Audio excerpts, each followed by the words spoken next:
Okay, so now I feel that I can move on and show you how I put paint onto the canvas. So I've read many books, and a lot of people have said you should paint the large shapes first and then paint the smaller shapes later. And I've also read that you don't paint a portrait by painting the eyelashes first. Yet this is exactly what I do. So I start off and I try and get a value sense, and I like to paint a dark straight up. And so I'll put the pupil in first of all, and make sure I get enough paint on my brush so that I can actually see the value. And then I will paint the iris. Now I see the iris being quite cool. Poppy's eyes are quite cool looking, and I'm going to paint that in around that pupil and melt it in. I also see that there's a little bit of purple in there, so I'm going to enhance that just ever so slightly as well, and that'll make the pupil stand out a fraction more.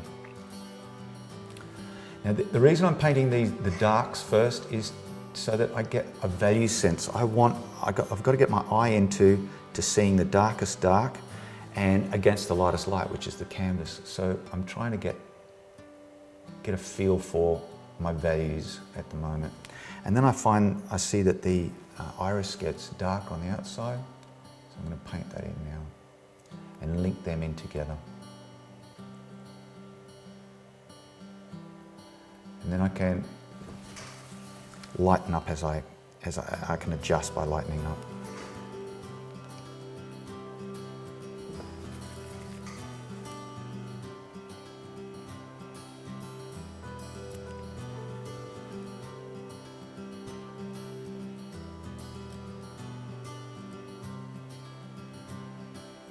Now I can put some highlights in. The highlights, I don't want to make them pure white, but I don't want to make them too light either. So it's just a matter of judging how light each one of those highlights are. Put that in, could be slightly lighter than that.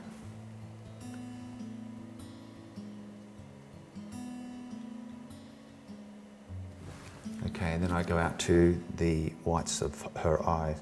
I don't want to, the whites of the eye, they're never white. I find whites of eyes are very rarely white. They've always got a blue or a purple tinge to them. In this case, I see them purple, just an off purple colour. So I'm going to put them in right next to my iris. And then they warm up as it's kind of like the skin colour around the eye. So I'm going to just warm that up a fraction by adding a little bit of warmth to it. Put some red in. Back into here and then back to my darks. And I'm just still trying to get a feel for this painting. It takes me ages to warm up, and then I don't try and rush this. I make sure that I get everything how I want it right from the start. I don't want to try and rush this process and get it so that it doesn't feel right. I'm thinking about making the eye look round at the same time. I'm painting, and I like to link the shapes.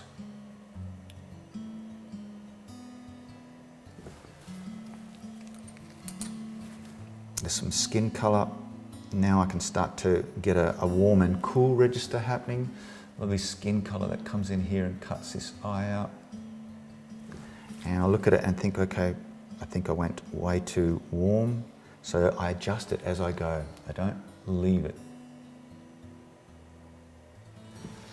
And then we come in and I see it go quite dark again, out into the eyelashes. But they're warm, so I've just added burnt sienna to that. Now I put these in really exaggerated for now, because I'll cut back in and do a negative shape. By painting negative shapes, I'm making the light stand out. Back into my dark area, I put that on as a base, and then come back in and cut that out. Okay, then I move on and just warm it up a bit. There's a little touch of red in this area here that implies that there's the eyelid happening, and then it goes into a lovely orange colour down in here.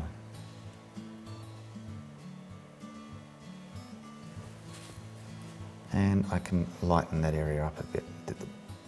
The reflection of the eyelid, and then back out to a dark.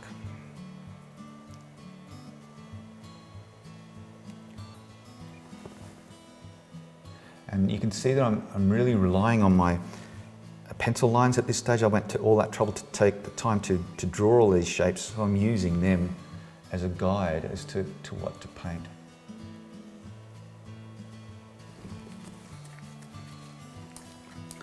Now I feel I can move on to some shapes around the eye, and this is where I come into my skin colour. I don't have a recipe for skin as such. What I tend to do is I have an orange versus purple in my head. I mix up an orange with a cad yellow and a cad red, and then I mix up a purple, and I use those and cut in between. I actually dance between the purple and the orange to get a skin colour. And I warm it up and cool it down appropriately. I try not to have a recipe for skin because it varies every time I paint a face. Now I'm using, it appears like I'm using thick paint, but I'm not. It's actually quite thin. And the little brush, it gives the illusion that there's a lot going on. I'm only just using enough paint to cover the shape.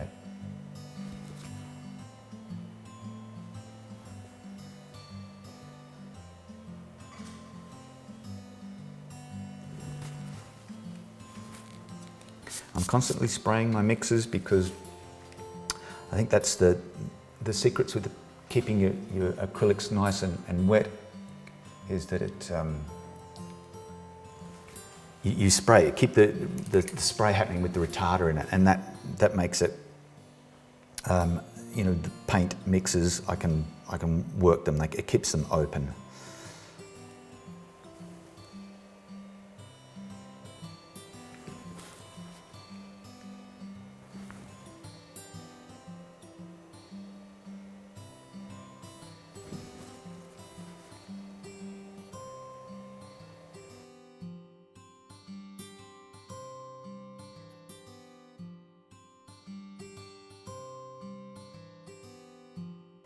I'm squinting as I'm looking at my reference material. I'm squinting and having a look through my eyelashes. I like to judge my colours and my shapes with my eyes open, but I like to judge my values and my edges with my eyes squinting.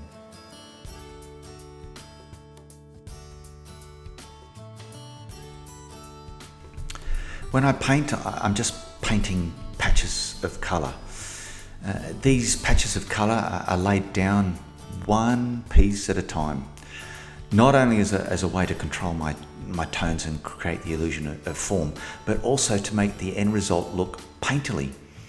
I'd like the viewer to feel that the painting has indeed been touched by human hands in its production. These patches of colours are placed or positioned in a similar way to the pieces of a jigsaw puzzle. They are joined together but not necessarily blended. By painting in this method, I feel that I'm in control of the medium and it's not in control of me.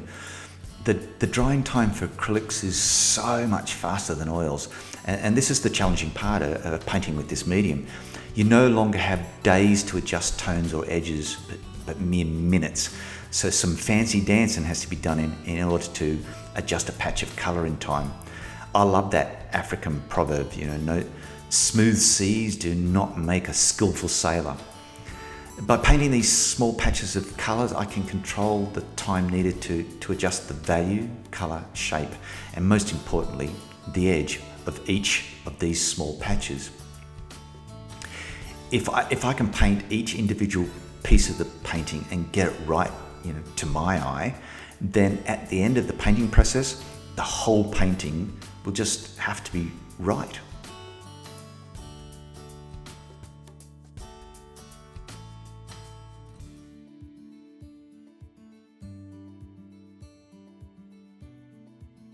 As I'm painting, I remind myself that I'm painting from a photograph, and therefore I must remember to see into the shadows more and bring the light back into them.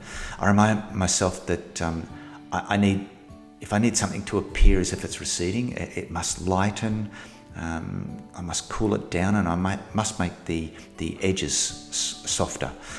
If the shape I'm painting is advancing, then I must remember to brighten it up and make it warmer and have a harder edge.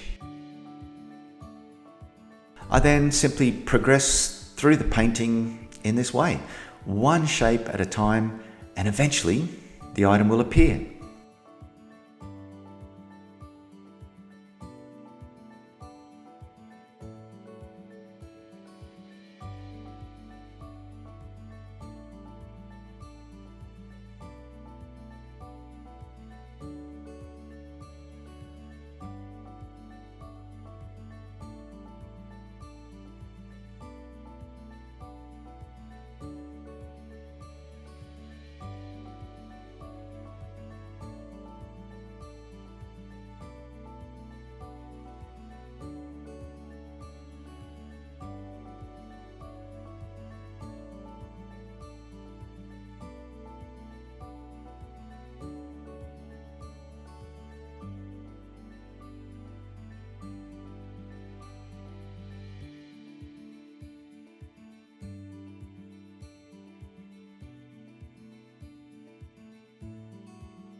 I use different size brushes for the different size shapes. I use a small brush for small detail shapes and a larger brush for, the out of focus larger shapes.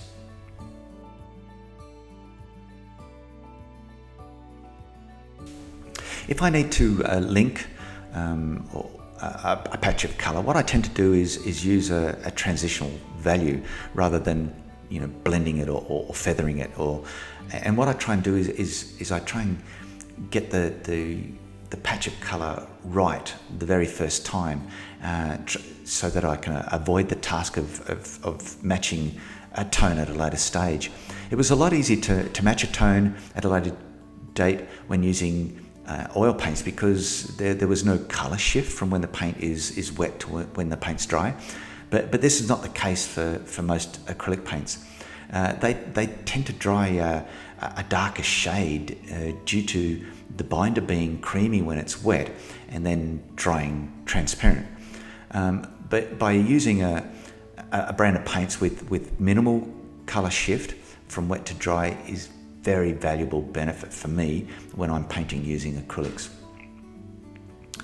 Transitional values are values that link or join two different values together, kind of like a middle value between them. I also prefer the painterly look or the loose look that this method produces, as opposed to like an over blended look and this can happen when you're painting in oils. Using a transitional value is a great way to create the illusion of blending or linking a shape together even after the shapes have dried. Transitional values help create the illusion of form and shows the viewer how the light is traveling or moving over that shape, creating the illusion of reality. Using transitional values is the same effect as of blending or feathering, which is making the shape appear smooth or round or have a soft edge, but with a more painterly look.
Each time my brush goes to the canvas, I've already looked at my reference material, about 5 times. I look at my reference to identify the area or shape I wish to paint. Then I start to mix the color with the right size and the type of brush. I then ask myself what family of color that particular shape belongs to, and I try and mix that particular color. I wipe my brush in the tissue between dipping into each of the colors I'm using to create that mix. I look back up at the reference again and see if I have to make it warmer or cooler, trying to match as close as I can in tone or value to what I'm looking at in my reference material. I look up to the reference material yet again, but this time I squint and look through my eyelashes and assess if it needs to be adjusted. How close is it now, I think to myself. Should it be darker? Should it be lighter? Always keeping in mind to pick up and mix enough paint to cover the area I wish to paint or try to replicate on the surface of my canvas. I'm trying to get it as close as I can to what I see in the reference material. I look up to the reference again to make sure that I'm about to, just as I'm about to place the patch of colour in the correct area on my canvas, and as soon as I've made the mark, I look at the reference one last time just to see how the patch of colour relates to what is next to it. Does the shape I've just painted belong where I've just placed it? Does it look and feel right? I look at my reference yet again through squinted eyes, and I ask if I've joined the previously painted shape correctly. Does it overlap with a hard edge, or does it melt into that shape with a lovely soft edge? Was it applied thickly enough? Did I cover the canvas? Is the brush strokes going in the right direction? And then I think to myself, okay, that's not bad. Ding, next shape please, and away I go again. This all happens in mere seconds, and the faster you can train yourself to do this, the less frustrating the painting process will be for you.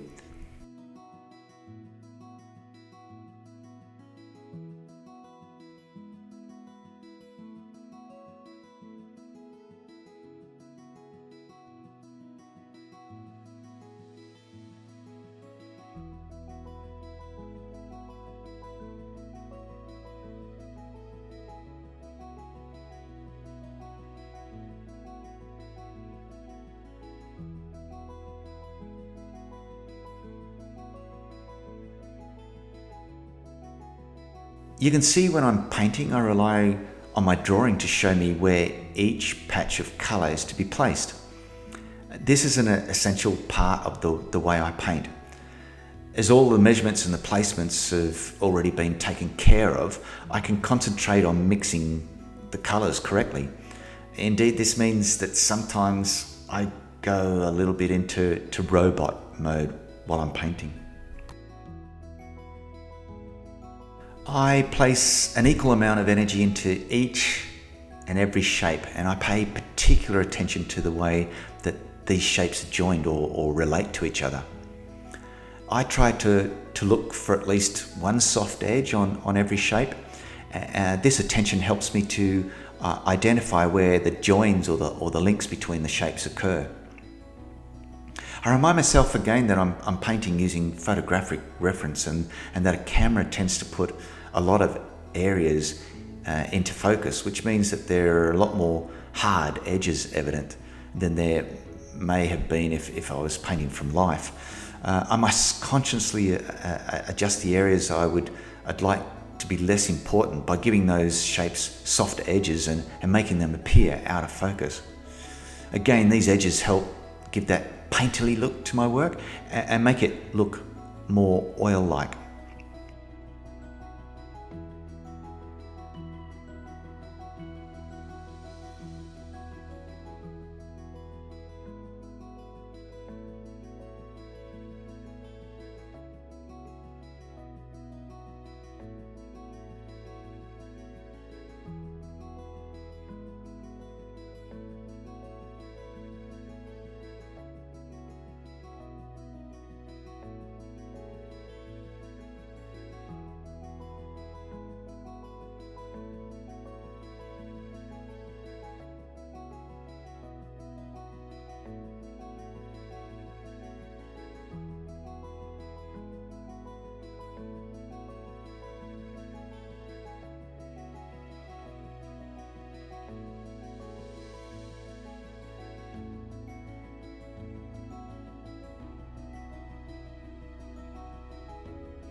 When I mix a tone, I try and judge the amount of paint I'll need to cover the canvas surface of the shape I wish to paint.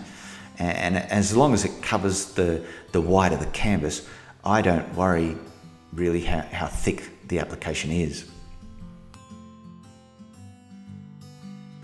My only concern when I'm applying the paint to the canvas is that the texture or the thickness of the paint does not take away from the illusion of the surface I'm trying to describe. Sometimes a thick bit of paint, when it's dry, can look out of place under a strong light, and it will cast a distracting shadow. I'm particularly aware of this if the surface of the item I'm painting is smooth, and this thick, chunky blob might not seem, as smooth.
I usually get to a stage where